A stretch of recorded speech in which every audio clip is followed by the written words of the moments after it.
Our guest today is a candidate for the Democratic nominee for President of the United States of America. He is in his 8th and final term or year as mayor of South Bend, Indiana. Our guest today served as a lieutenant in the U.S. Navy Reserve and took an unpaid 7-month leave during his mayoral term to deploy to Afghanistan. He is a Rhodes Scholar and a graduate of Harvard University. Our guest today lives with his husband, Chasten, in the same neighborhood where he grew up with their 2 rescue dogs, Truman and Buddy. Ladies and gentlemen, Mayor Pete Buttigieg. Mayor Pete.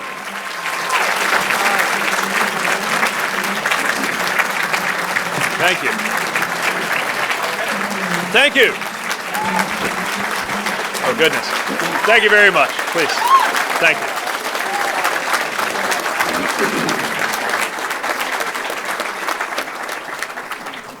Thank you very much. Thank you for the kind introduction, for the kind invitation.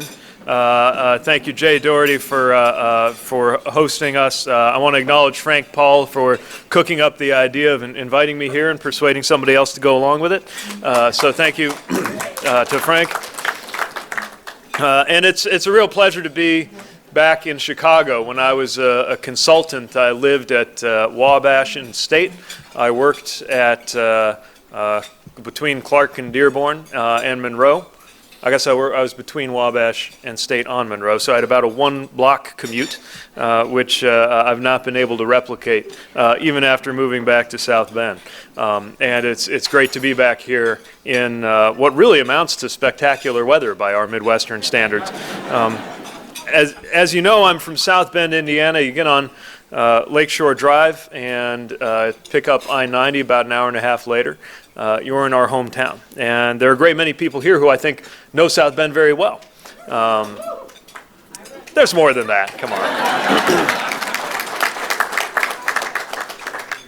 One thing I find myself doing as mayor, though, is explaining South Bend a little bit to people who don't know our city, who know perhaps one thing about our community, which is our magnificent University of Notre Dame, which, though it sits technically outside of city limits, we're very happy to claim.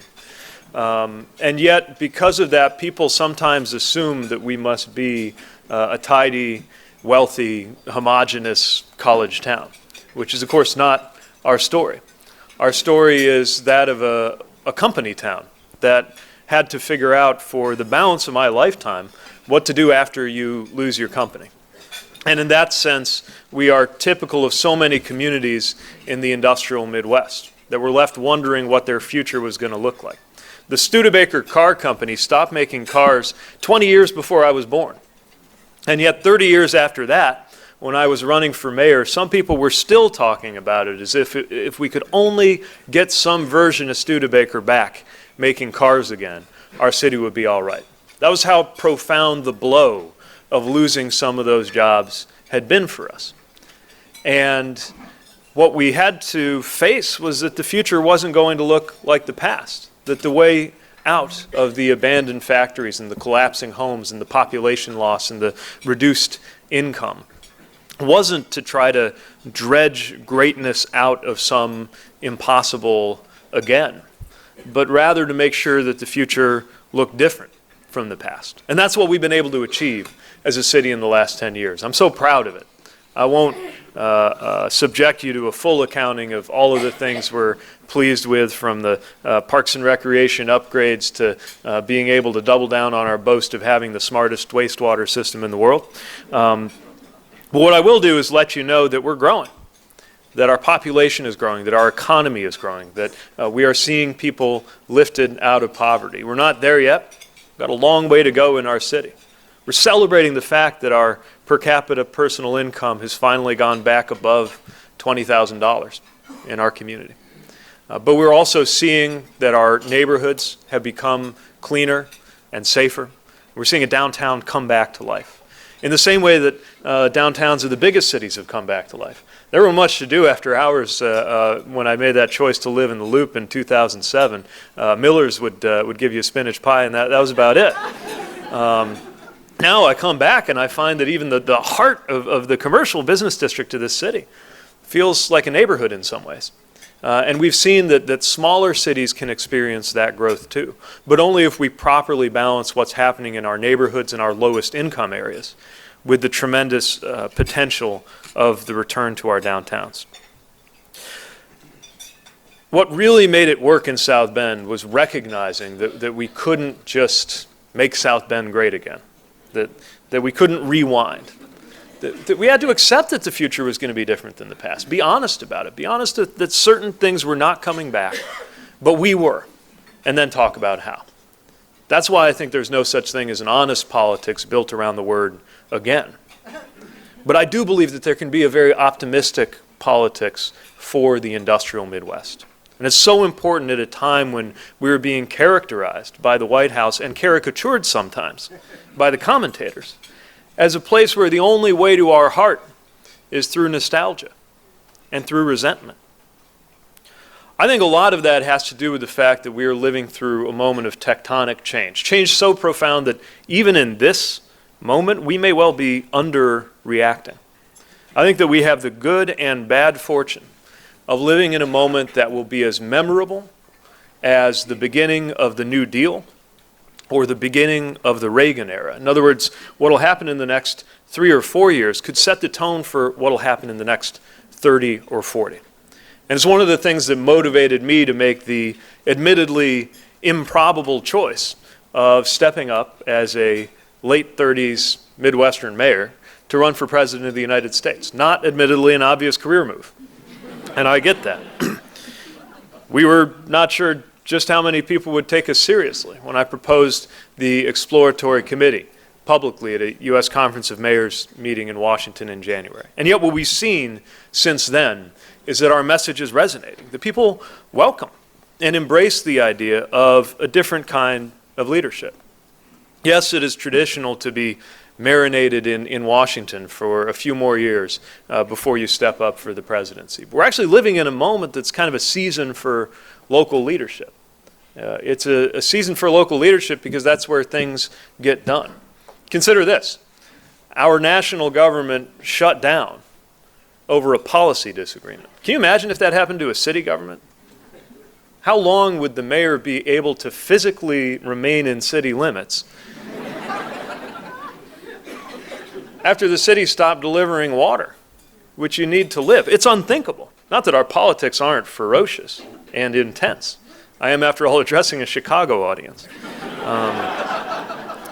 And yet, even in our most ferociously contested moments, you don't talk about a city government shutting down. We just have to get it done. And it's one of the reasons I believe our task is to start to get Washington to look a little more like our best-run cities and towns before the reverse starts to happen. Because I fear that that is exactly the trajectory we might be on. I also know that our part of the country isn't known for producing a lot of Democrats, certainly a lot of progressives. Again, it's precisely for that reason that I want the country to hear voices from Midwestern states like ours, from conservative states like mine. And it's why I think there needs to be a new generation stepping up too. You know, my generation currently is on track to be the first in American history to earn less than our parents if we don't do something to change the trajectory. If you were born when my mother was born, 1945, you had a 90% shot of coming out ahead of your parents. You could more or less assume that that would happen. And for us, it's a coin flip. Some parts of the country, not far from where we're gathered, it's less than 50-50. And so we've got to make sure that that generation is putting forward leaders too. After all, we're also the generation that produced the bulk of the troops after 9/11. We're the generation that, we're not the ones who invented the internet, but we figured out some pretty interesting things to do with it.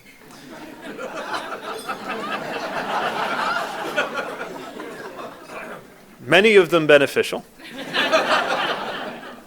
Some of them not. All the more reason why it's of tremendous importance that the people in the policy world in charge of figuring out the left and right boundaries for that, have a sense of what it is they're regulating. Not that you have to be from a new generation to do it. Again, it's an older generation that actually invented this stuff. But that we have to pay attention to, and it can't hurt to have some digital natives entering that conversation, not just in the business and philanthropy world, but in the policy world too. So having that different background, that background of a millennial Midwestern mayor, I think has equipped me to offer maybe a different vocabulary for what my party stands for. And I do not seek to shift the center of gravity morally of where my party is. But I do think it would make sense for us to find new ways to talk about it.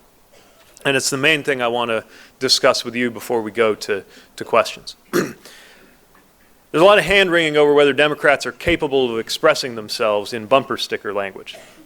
We are given to long and elaborate policy discussions sometimes, and that's not a demerit. We're policy people. We ought to be.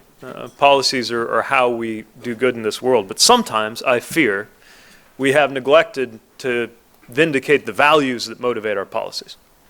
Something that I think the right, for at least as long as I've been alive, has been highly effective at doing.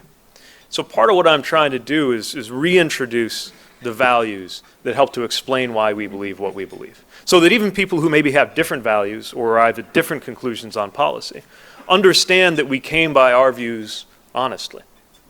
And it's why I think that this campaign largely must be about freedom. Now, when you think of freedom, when you think of liberty, and you think of whose lips you would expect it to be on in the political world today, you're mostly going to think of people from the right. You're going to think of our conservative friends who are preoccupied with making sure that the government does not restrain our freedom too much. And often that leads to positions on taxes, positions on regulation that suppose that if government is the opposite of freedom, then less government means more freedom. Although it turns out that there are some exceptions to this rule, some of which we're observing in the American South today. Now, I come from Indiana as a Democrat. There are people I love, people I trust, people who support me politically, who view this issue differently than I do. But I must say that I don't think that you are free in this country if your reproductive health can be criminalized by government dictates.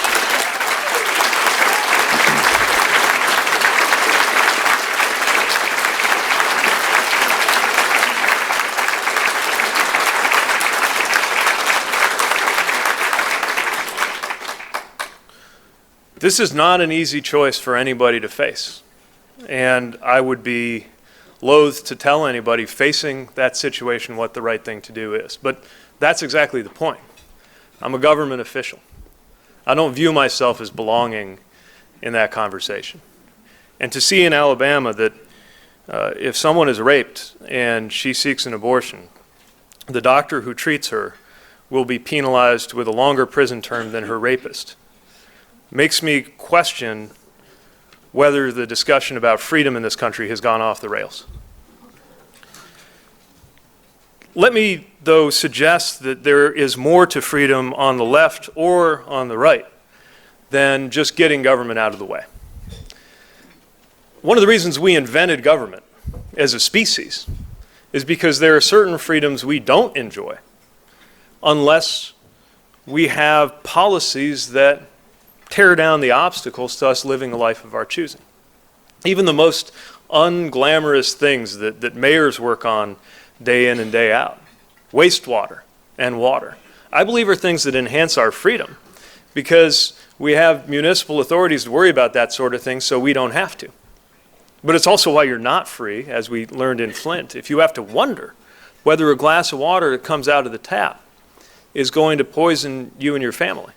It's providing basic services, and it's providing some measure of assurance that the rights that you have in this country and in this life will be secured. It's why I think healthcare is freedom. And I think you're not free if the United States has failed to ensure that you might, for example, be able to start a small business, leaving your old job and starting a new one without fearing that that means you'll lose your health care.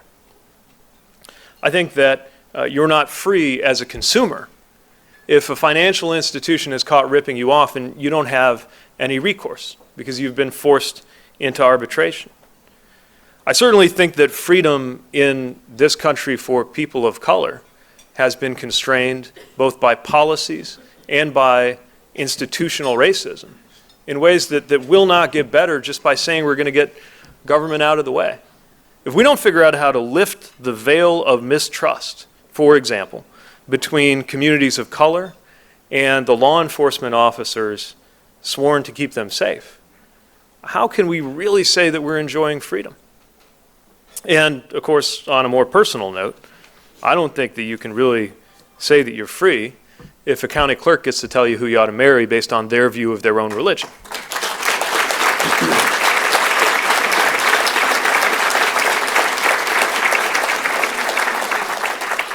So let's talk about freedom in its richest sense and recognize that good government can help make you free just as much as bad government can help make you unfree. And that how big or small it is only the beginning of the conversation. I want to talk about security because that's another thing that I think has been maybe monopolized by our friends on the right, as though security or the flag or patriotism belong to one political party. I think that's all the more reason people in my party ought to be talking about security. First of all, traditional security issues have not gone away. We see what's going on in the vicinity of Iran right now, to give just one example. We've got to ask ourselves whether this administration is capable of stating what the bar is before you even talk about sending U.S. troops into a conflict. And I say that as somebody who went into a war zone on the orders of a U.S. president. And by the way, was willing to do that, because that's part of the promise you make when you raise your right hand. You don't know who the president's going to be in a few years, let alone what their policies will be.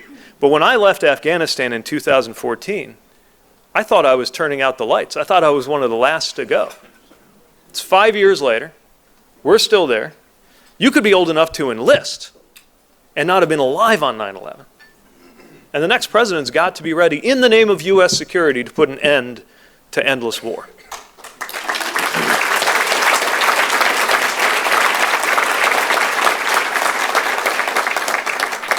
Day before yesterday, we did an event with young men and women signing their commitment letters to go into the military. Some go into the academy, some are enlisting right away, some are joining the Guard. And on one sense, it's a very happy occasion. It makes me nostalgic in the way that somebody who has served inevitably and sometimes unbearably gets around young people starting to serve. And I was very proud of them. And their parents were there, and the school principals were there. It was a great event. But then there's this other voice in the back of my head, actually not so different than the voice that was in the back of my head when I saw high school students from the same high schools in our city gathering together in the March for Our Lives to demand better action on gun safety. And the voice in the back of my yeah, we can applaud that. And the voice in the back of my head saying, do not let these kids down. Do not play games with their lives. This is not a game. It is not a show. And we had better make sure that the security decisions made by the president are based not on domestic politics, but on what is the right thing for this nation, and particularly those who have agreed to defend it with their lives.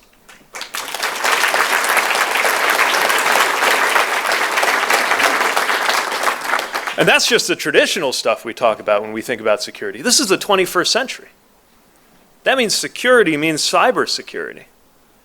And one thing that will not help on cybersecurity is putting up a wall from sea to shining sea. Doesn't keep out the bits and the bytes. There's a human factor as well as a technical side to cybersecurity, and we've got to be on top of it. We've got to worry about election security. Our elections are the thing that keep us safe. Our elections, a lot more than a collection of rifles, for example, our elections are the thing that see to it that our government works for us and not the other way around. And our elections, for that very reason, have been attacked. So what are we doing to secure our elections? And what are we doing to look after security in the face of a rising tide of violent white nationalism asserting itself at home and around the world. That's security too. That's security in a really big way. And we had better be talking about what may well be the biggest security imperative of our time, which is climate security. There's evidence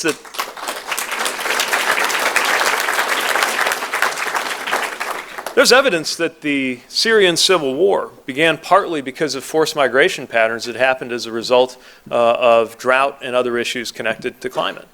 The same story is increasingly coming into focus when it comes to the rise of Boko Haram in Africa. We probably would not have as many migrants at our borders from Central American countries if it weren't for climate disruption. I myself, in the city of South Bend, had to activate our emergency operations center twice in less than 2 years. One of them was for the 1,000-year flood, and the other was for the 500-year flood. Now, I did not major in math. But I do have an iPhone, and it's got a calculator app on it. And if my math is right, and if it's wrong, somebody here will tell me, I'm sure, but if it's right, the odds of that happening are 125,000 to 1, unless, of course, something has changed in the frequency and severity of extreme weather events, just like they warned us in the 70s and the 80s and the 90s, just like they're warning us now. And so I think if we need to start having the debate not over whether, but how to adapt, because the people debating whether we ought to do it are going to be left behind. That's a security imperative, adapting and preventing it from getting worse. So let's stop talking about freedom and security like they belong on one side of the aisle, and let's have an adult conversation about what it's going to take to do something about that in our century. And in order for that to happen, it brings me to democracy. We'd like to think of ourselves as a democracy. We like to think that democracy was one of the things that was on the line in some of our nation's finest moments, from its very founding to the way that we played a role in beating back tyranny around the world during the time of World War II. But are we really a democracy? Needless to say, our democracy has always been imperfect. There have been patterns of exclusion in our democracy from the very beginning. But I think it would be fair to say, on balance, most of the time, if you zoom all the way out, that most of us would be able to, not all, but most Americans over the years would be able to say that America became at least a little more democratic by the end of their lives than it was at the beginning. And I'm very concerned that if you're my age, you might not be able to say that.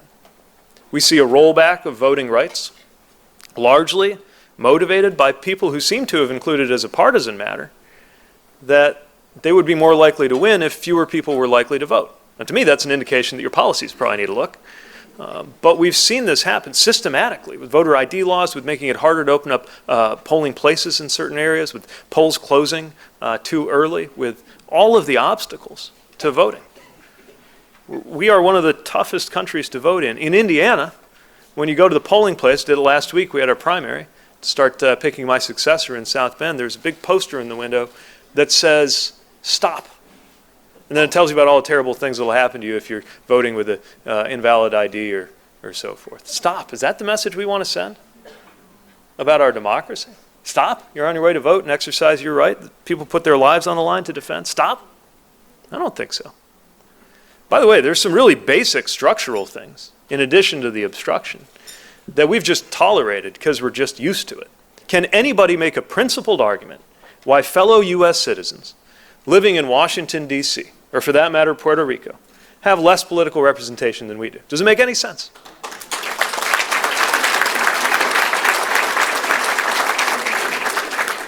Can anyone make a principled argument why districts ought to be drawn so the politicians can choose their voters instead of the other way around? I can't think of any.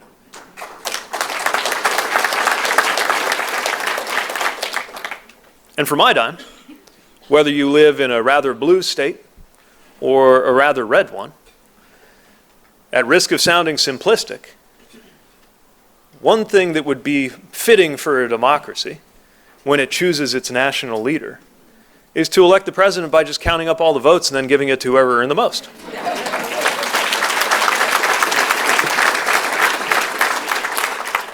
That way everybody's vote counts the same. I don't know how you put a thumb on the scale, one way or the other, and say that it's fair. So let's just count everybody the same. Some of these incredibly simple things don't seem to get much traction in our current environment, which is precisely why our environment needs to change. I would say we need to change the channel from the show that we've all been watching. And that's my response to this presidency. You notice I didn't talk about it much. It's not because I don't think about it rather often. It's that you don't even get a presidency like this unless something's wrong.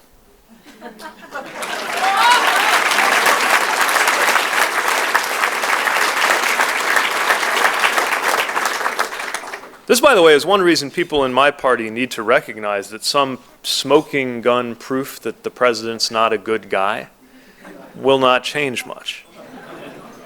A lot of people, at least where I live, voted with their eyes wide open for a guy they didn't much care for in order to send a message that they wanted to burn the house down.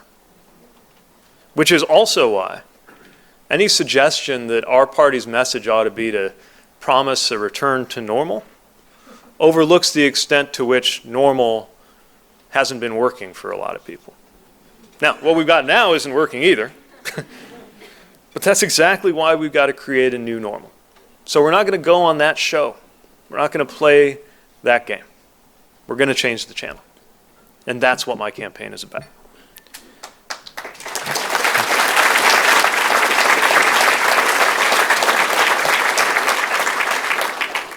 Let me close just by mentioning a word that has fallen out of fashion, but I think it's as important as ever, and that's hope. Because you don't do this if you don't have some measure of hope. Running for office is an act of hope. In a certain sense, taking the time to watch somebody talk at you who's running for office is an act of hope. And voting is, and volunteering is. You don't do this unless you think there's some way to make the pulleys and levers of our system work better and make people better off. And when you do that, when you get it right, not that anybody's ever had it perfect, but when you get it right, then I think the freedom, the security, and the democracy we live with will be greatly enhanced so that we will, in fact, by 2054, when I'm entering my retirement and celebrating the fact that I've reached the current age of the current president,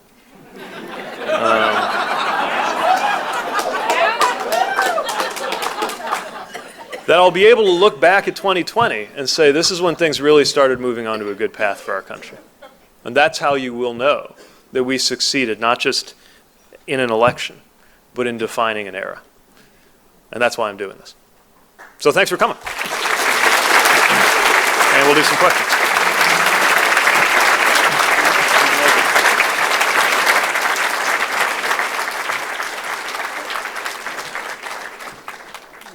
Thank you very much, Mayor Pete. Thank you very much for that. And we have a number of questions here. We'll try to answer as many as we can. The first one is from a former colleague of mine who's actually Professor Emeritus of Political Science at the University of Notre Dame. And he wants to know, his name is Perry Arnold, what are the three most important problems our country must address going forward? Glad you didn't want to know about the trash pickup. We had to move it to where from the back of your house to the front of your house, there's a whole thing.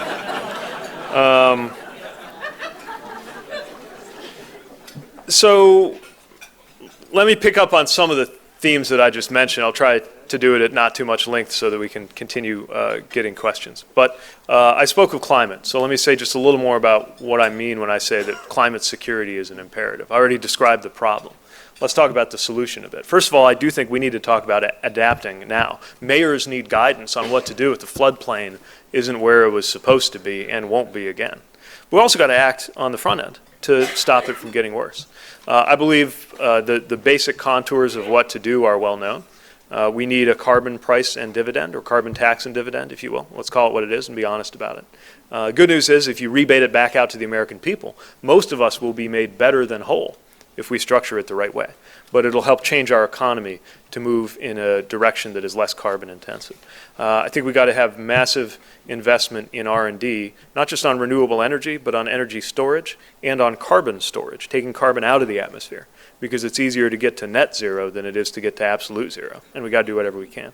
The bigger issue, I think, is that, and this will go to the second thing that I think is a big issue, we obviously have a bit of a crisis of unity in this country, no sense of common purpose. I would also argue that we need something of a national project, that America does better when it is compelled to work on something hard. Sputnik provoked a national project, for example. So did World War II. And in climate, in the problem that climate represents, we also have the makings of something that could be a solution, not just to climate, but to that deeper kind of social or even moral illness that we have as a country. For once, we have the possibility of a national project that isn't just fighting other human beings. And by the way, if we were making good on dealing with climate as a national mobilization that took in the efforts of everything from AmeriCorps volunteers to the defense establishment to the scientific community, we might also be leading the world at a moment when we're struggling to lead the world. Imagine, for example, the terms of this US-China tug of war that's going on. If one of the cornerstones of global security was climate diplomacy, and a nation was prestigious in as much as it was part of the solution on climate, that'd be a way to challenge China to catch up, but only if we had our own house in order. So, climate, national unity, picking a third is pretty tough because there's so many, but let me return to democracy and just say that we had a pretty good start in H.R. 1. You know, a pro-democracy, anti-corruption bill that was passed in the House only to die in the Senate. It's the sort of down payment on deeper democratic reforms that I would want to enact the moment I got to the Oval Office. Okay. Now I'll give you some real easy ones. This is from Joanna Camwell, I think. Joanna, where are you? Are you here? Right over there. Okay, thank you, Joanna. A couple questions came in with the same name. The writing looks awfully similar. Okay. How are you, a man, going to be a strong advocate for women as opposed to an actual woman running for office and being president? It's a good question, and it's fair game. I think a lot of us are disappointed that we don't have a woman in office right now after 2016. I obviously am not a woman. My old employer, back when I was here at McKinsey, did a study on gender equality in corporate leadership. They looked at boards, they looked at leadership teams, and one of the things they found is that companies that were more gender inclusive in their leadership weren't just better places to work, they're actually more profitable because they made better decisions. It's just one example of why gender inclusion and gender equality and gender diversity is not just the right thing to do in a moral sense, but it also is the right thing to do in a strategic sense. If that's true for companies, then it must also be true for countries. It's certainly true for cities. Women have had the bulk of the leadership roles in my office, and we have women in so many key roles in our cabinet and in our leadership, and I think it helps us make better decisions. From a policy perspective, there are all kinds of things we need to do, from enacting pay transparency when it comes to how large employers are, you know, if they just have to publish the gender pay gap, I feel like a lot of some of those issues will take care of themselves once they just have to defend what they're doing. But also much more profound issues like the extent to which in our current healthcare reality, being a woman amounts to a pre-existing condition. And I've already shared my views on reproductive freedom. So there's the policy piece, but there's also the cultural element, right? Just is this or is this not a country in which everyone is equal and in which a little over than 50% of our country are represented? So I am who I am.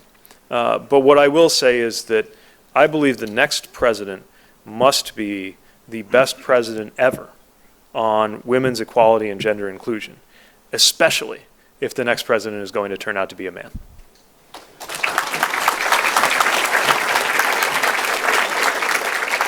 So can we take from your comments, Mayor Pete, that you would be very happy to have as your running mate for vice president, you don't have to give us any names, but a woman? Very happy. Okay. This is from City Club member Bonnie Allen. Bonnie, where are you? Back there. Okay. She wants to know what your position is on voting rights for people who are incarcerated or coming out of prison. Thank you. So there is no question that, first of all, we are an over-incarcerated country, and we need to take a number of steps to deal with that, beginning, in my view, with an end to the private prison industry.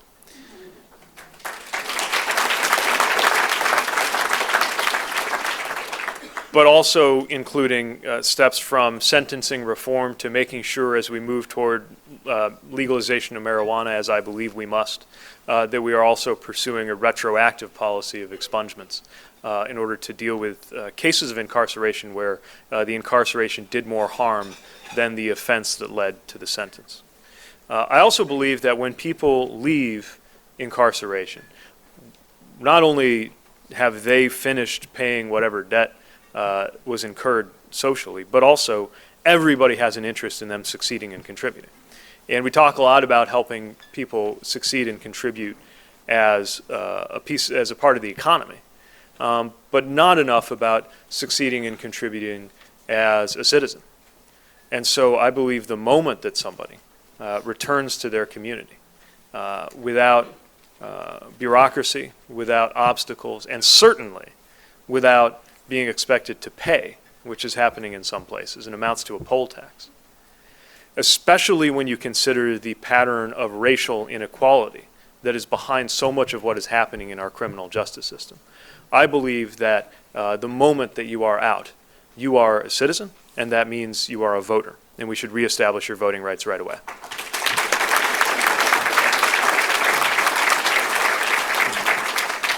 Questions deserve a full answer, so I should acknowledge that some in the activist community would like me to go a step further and extend that to those currently incarcerated. I don't feel comfortable taking that step, but I'm continuing to listen to people who have had some pretty compelling things to say about why they view that issue differently than I do, and that dialogue has been beneficial to me. Okay. By the way, I think that there are 2 states, Maine and Vermont, that allow people who are incarcerated to vote. Okay, we've got some really good questions here. We'll try to address as many as we can. This is from Joe Kallenbach with the McHenry County Economic Development Commission. Joe, where are you? Okay. He'd like to know what can be done to revitalize economic conditions in rural and suburban communities. Obviously, this is something I think about a lot. I'll tell you what works back home. First of all, honesty, that we're not ever going to have quite the economic patterns we used to, and recognition that we don't need to.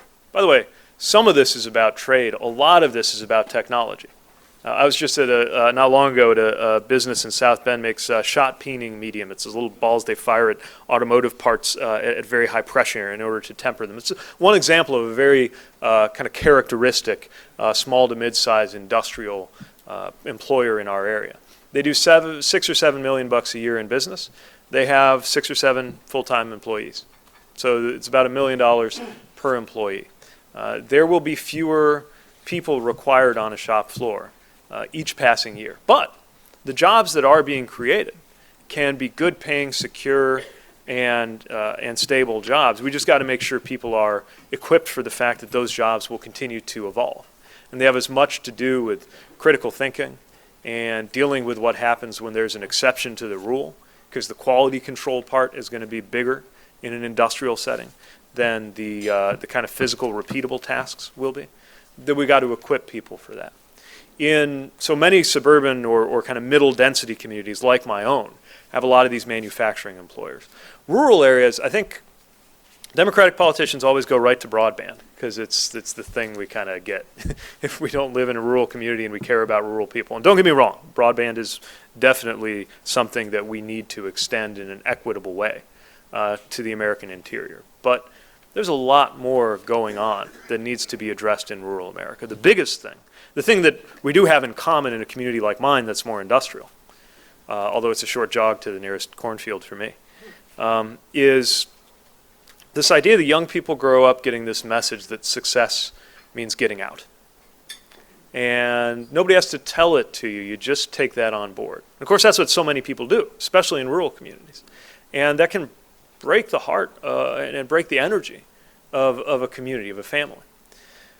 The irony is, technology also means that for many people, there's never been less requirement that you be somewhere in particular in order to do certain kinds of jobs.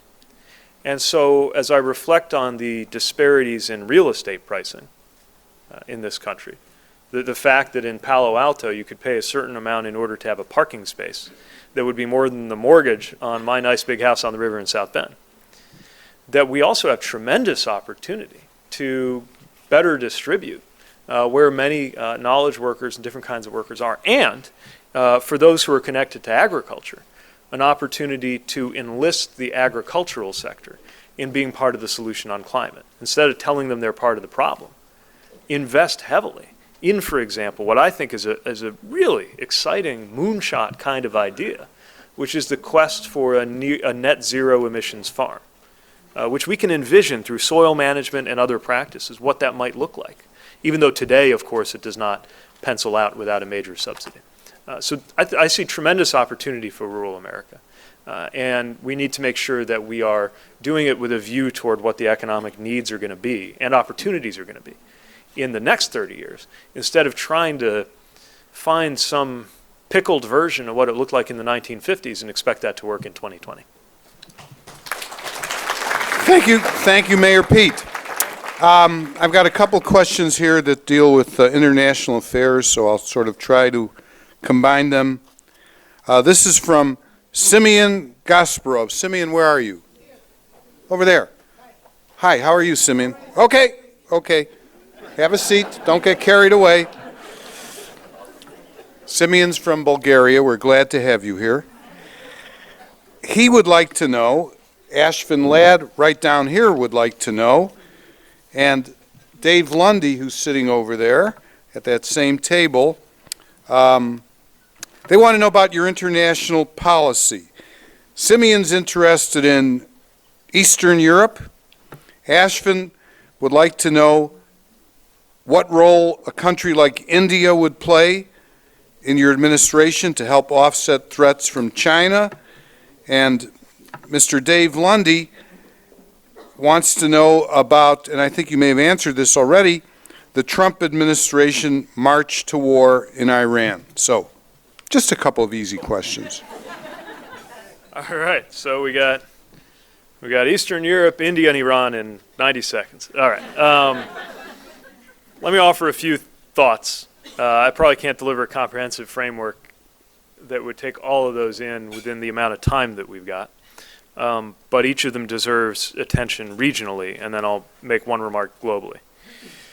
So first of all, there is the idea of do no harm, but there's also great opportunity, I think, in our relationship with Eastern Europe.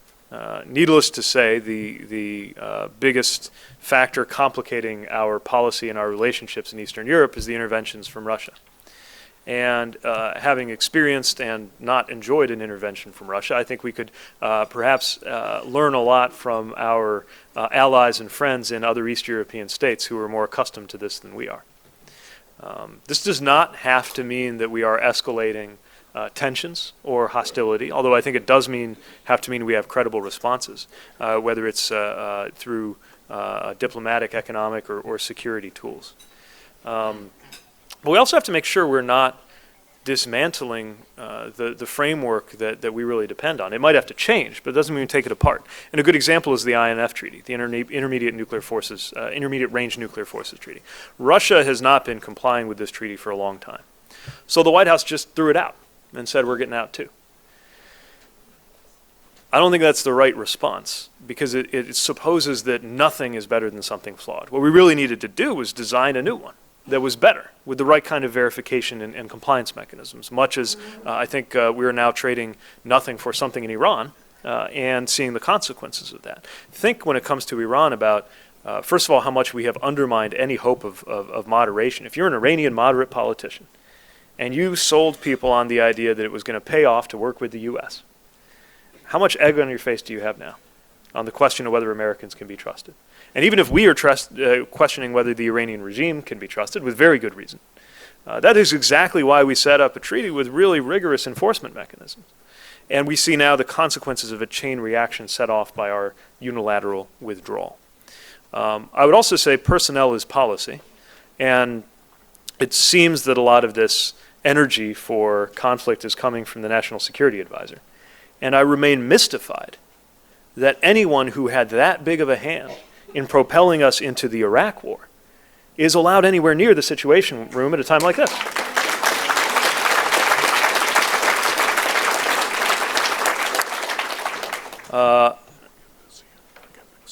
Okay. I guess we're in trouble. I just got a call from Wolf Blitzer. He's waiting to talk to you. I'm very fond of India. They're a very important ally, and we're glad we have a democratic country of that size in it.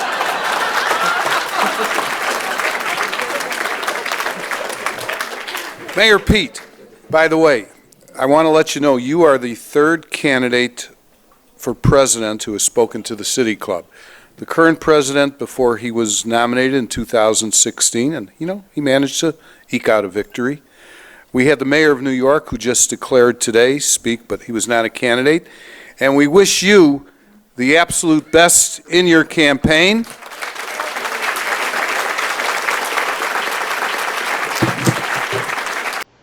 Hi folks, thanks for watching, and if you haven't subscribed already, please consider doing so. Go to our YouTube channel at youtube.com/Illinois Channel TV, and after you watch, tell us what you think. We appreciate it. Thanks for watching.